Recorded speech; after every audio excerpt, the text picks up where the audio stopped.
டேய் இங்க வாடா.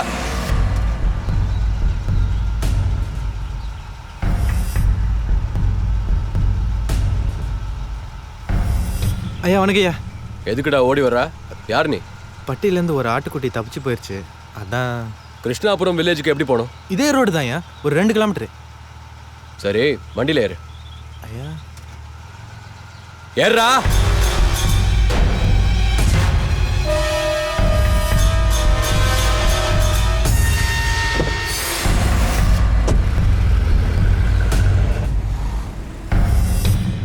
ஆமா, உனக்கு முத்துராமலிங்கத்தை தெரியுமா?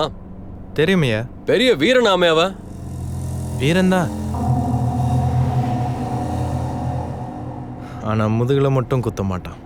எலிய சுட்டு வாங்குற பேரை விட புலிய சுட்டு வாங்குற பேர் தான் எனக்கு வேணும். ஐயா நீங்க கேட்ட கிருஷ்ணாபுரம் இதுதான். நான் கிளம்பட்டுமா? சரிங்க. ஏய் நெல்லு, அவனை பார்த்தா எனக்கு ஃபோன் பண்ணு. ஐயா உங்க ஃபோன் நம்பர் ஐயா? 99 99 42 42 88 88 62 62 36 36. வரங்கய்யா.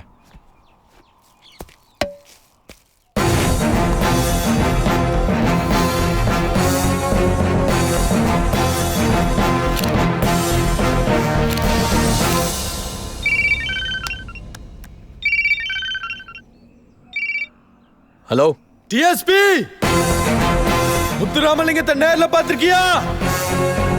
நேர்ல பார்த்தா கையெடுத்து கும்பிடுவல. வாட்ஸ்அப்பை தட்டி பாரு, பறிஞ்சு வச்ச சிங்கம் மாதிரி இருப்போம்ல.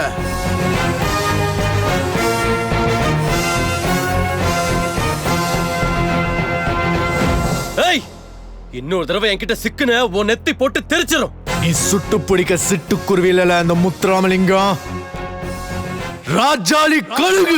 ராஜாளி கழுகு கழுகு.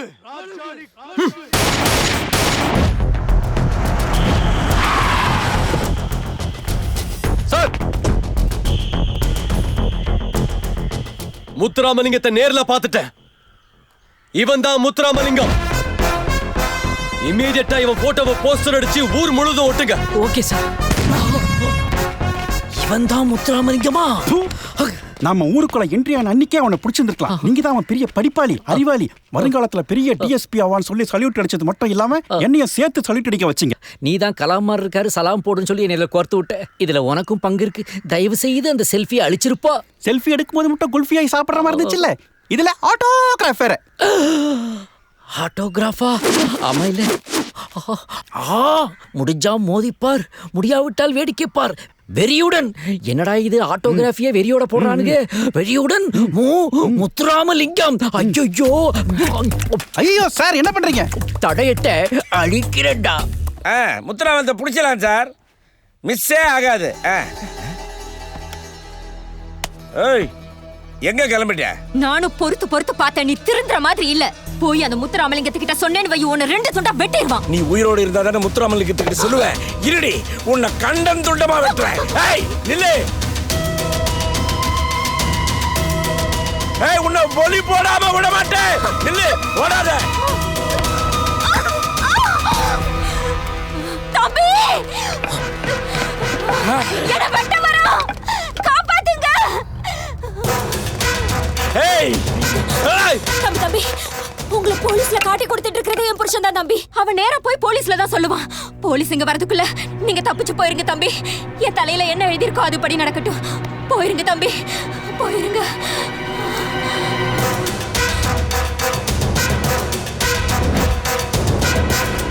இந்த பாருங்களேன், எந்த நேரத்துலையும் போலீஸ் நம்மள ரவுண்டு கட்ட வருவான். சாக்கிரதையா இருக்கணும், புரியுதா? என்னல ஐயா, கிராம்ஸ் பொண்டாட்டி உங்களை சந்திச்சு ஏதோ முக்கியமான விஷயம் பேசணும்னு சொல்லுதாவ. போய் வர சொல். சரிங்க ஐயா.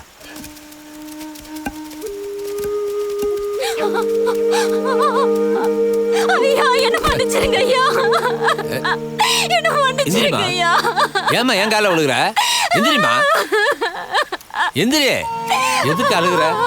ஐயா, என் புருஷன் ஐயா உங்க எல்லாரையும் போலீஸ்ல காட்டி கொடுத்துட்டு இருக்கா. அவன் அரசாங்க அதிகாரி, அவன் கடமையத்தான் அவன் செய்யறான். அதுக்கு நீ ஏன் அழுகுற? உங்களுக்கு நான் பண்ண பாவத்துக்கு ஆண்டவன் எனக்கு இந்த ஜென்மத்துல புள்ள இல்லாம பண்ணிட்டா. எனக்கு நீ பாவம் பண்ணியா? ஆமாங்க ஐயா. 24 வருஷம் முன்னாடி நீங்க குலதெய்வ சாமி கும்பிட போயிருந்தீங்க. ஐயா, கோயிலுக்கு சொந்தமான 50 ஏக்கர் நெல் விளையிற பூமியை பரம்பரை அனுபவிச்சுட்டு வரீங்க. இப்ப நாங்க கோயில் கட்டணும், பேசாம நிறுத்தி விட்டுட்டு போங்க. கோயில் நிலம் தானே, அந்த சாமி காக்கட்டும், நாங்க கொடுத்துக்கிறோம். இந்த பாரு, அந்த நிலத்துக்கும் உனக்கும் எந்த சம்பந்தமும் இல்ல. இந்த சாமியை கும்பிடுற 2000 குடும்பம் இங்க இருக்கு. இந்த 2000 குடும்பத்துல எவனாவது ஒருத்த ஆம்பளையா இருந்தா என் வேலு கம்புக்கு பதில் சொல்லிட்டு அப்புறமா வந்து நிலத்தை பத்தி பேசுங்களேன். நான் இருக்கேன்டா. இந்த கோயில் சொத்து யாரோடது? உங்க அப்பா வீட்டு சொத்தா? என் முப்பாட்டை எழுதி வச்ச சொத்து. சாமி கொடுத்த உடம்புல இருந்து எதையாவது இழந்துராத, முழுசா போய் சேர். யாரு முழுசா போறா, யாரு அறகுறையா போறான்னு சண்டை முடிஞ்ச பிறகு பார்த்து வந்து பாடுறா.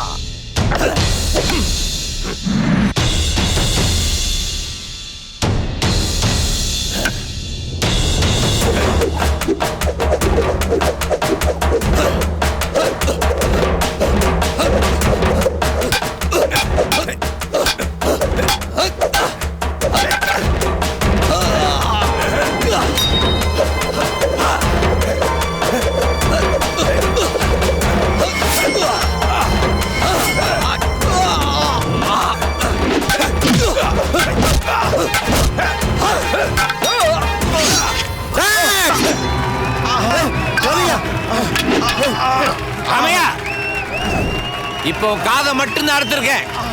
இனிமே கோயில் நேரத்துல காலை வச்ச உன் காலையை வெட்டுவேன். ஓடி போடா. முகையா, நீ கைய வச்சு தடுக்க ராமையாத்தவன் வாக்கா தண்ணி இல்ல, காட்டாத்து வெள்ளம் காணாமாக்கிடுவேன்.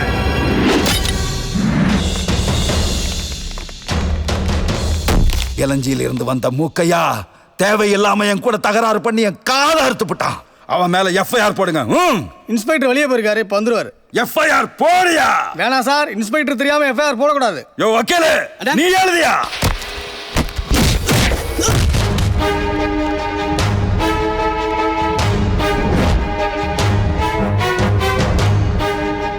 இன்ஸ்பெக்டர், இவங்களை பகைச்சுக்கிட்டா என்ன நடக்கும் தெரியுமா? கருவ அழுத்துருவோம். ராமையா, உன் இஷ்டத்துக்கு எழுதுறதுக்கு இது என்ன ப்ரோனோட் நினைச்சியா? எஃப்ஐஆர் இதுல ஒரு கோடு போட்டா கூட கோர்ட் வரைக்கும் நீ பதில் சொல்லி ஆகணும். ஏயா, கோவிலோட நிலத்துக்காக சண்டை போடுவீங்க, அப்புறம் மாமா மச்சான்னு கட்டி பிடிச்சுப்பீங்க. நான் மூக்கையா மேல கேஸ் எல்லாம் போட முடியாது. நீ வீரன் தானே? நீ போய் அவன் காதை வெட்டு, அவன் வந்து உன் மேல கேஸ் தரட்டும். நான் உங்க 2 பேர் மேலயும் கேஸ் ஃபைல் பண்றேன். போய் கோர்ட்ல பாத்துக்குங்க. சட்டப்படி எது வந்தாலும் எஃப்ஐஆர் புக் பண்ணி கேஸ் போறது மட்டும் தான் உங்க வேலை. நிலத்தை பத்தி பேசுறேன்னா அதை கோர்ட்ல போய் பேசிக்கலாம். முதல்ல அவன் மேல கேஸை போட்டு அரெஸ்ட் பண்ணுங்க சார். போட முடியாது. என்னையா பண்ணுவீங்க? போட முடியாதா? ராமையா, உன் உடம்புல ஓடுற ரத்தம் தான் என் உடம்புலயும் ஓடுது. நீ எந்த ஜாதியோ அதே ஜாதி தான் நானும். நான் ஒண்ணும் உன் தோல்ல கிடக்கிற துண்டு இல்ல, துப்பாக்கில இருக்கிற குண்டு. தட்டுன செதறிடுவேன். என்னையும் இங்க இருக்கிற போலீஸ்காரங்களையும் வெட்ட வந்ததா அவங்க எல்லார் மேல கேஸ போட்டு உள்ள தள்ளிடுவேன். ஜாக்கிரதை. இன்ஸ்பெக்டர், உன் துப்பாக்கில இருக்கிற குண்டு என் நெஞ்சத்தான் தொலைக்கும். இந்த ராமையாவோட சொல்லு உன் வம்சத்தை அழிக்கும்.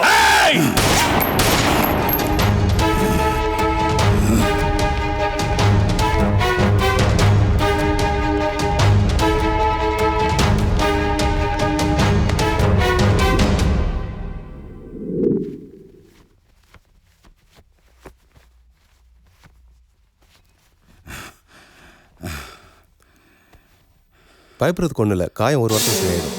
1 வாரத்துல சரியா போற காயம் இல்ல இது, வாழ்நாள் பூரா மறக்க முடியாத வடு. வலி இங்க இல்ல, இங்க.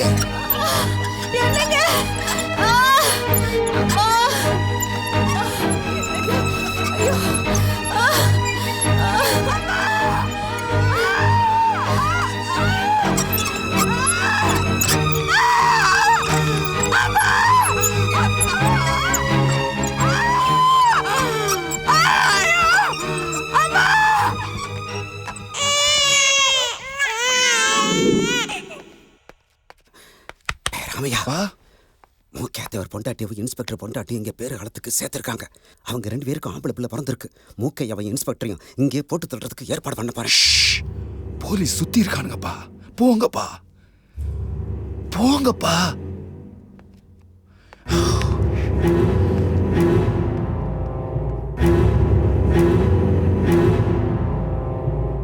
மருமகளே, மாமா, இந்த தாய் மாமனுக்காக நீ ஒரு உதவி பண்ணணும். மூக்கைய தேவன் பொண்டாட்டிக்கும் இன்ஸ்பெக்டர் பொண்டாட்டிக்கும் ஆம்பளை புள்ள பிறந்திருக்கு. மூக்கையா தேவன் பிள்ளைய இன்ஸ்பெக்டர் தொட்டிலுக்கும் இன்ஸ்பெக்டர் பிள்ளைய மூக்கையா தேவன் தொட்டிலுக்கும் மாத்திரு. உன் குடும்பம் இன்னைக்கு நிம்மதியா சோறு சாப்பிடுதுன்னா அதுக்கு நான் தான் காரணம்.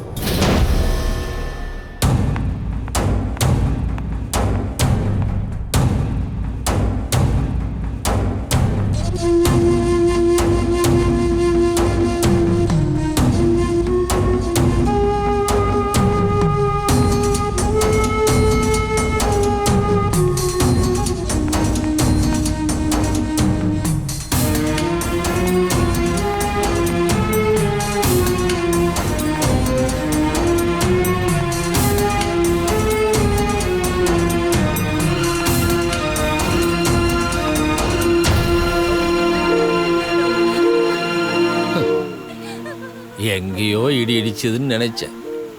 அது தப்பாம என் தலையிலே வந்து இறங்கிடுச்சு. இப்படி ஒரு தப்பு பண்ணிட்டு இத்தனை வருஷமா நான் செத்துக்கிட்டு இருக்கேன் ஐயா, செத்துக்கிட்டு இருக்கேன். நான் உங்க கையெடுத்து கும்பிடுறேன் தாய். நீங்க கையெடுத்து கும்பிடாதீங்க ஐயா, நான் பாவியா. எனக்கு உனக்கு மட்டும் தெரிஞ்ச இந்த விஷயம் வேற யாருக்கும் தெரியக்கூடாது. யார்கிட்டயும் சொல்ல மாட்டேன். என் பொண்டாட்டிக்கு தெரிஞ்ச அந்த இடத்துலயே உசுர பாத்துக்க தாய்.